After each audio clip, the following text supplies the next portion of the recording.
You ask Tiger to calculate. This deals with finding the midpoint between 2 points. The midpoint between the 2 points is -2, -80.5. Let's solve it step by step.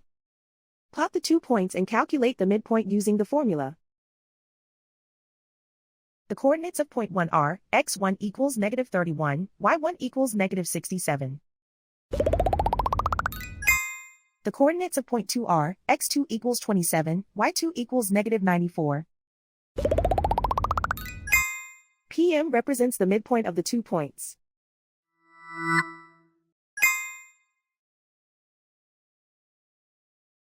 Use the x values in the midpoint formula to find the midpoints x. x1 equals -31. x2 equals 27.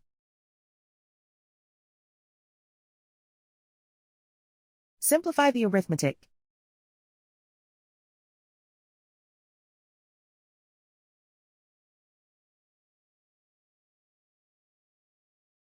Use the y values in the midpoint formula to find the midpoints y. y1 equals -67.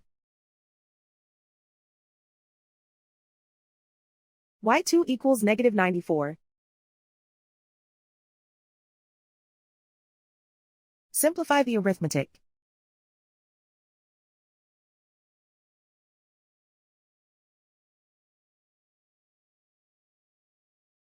And so, the midpoint is -2, -80.5.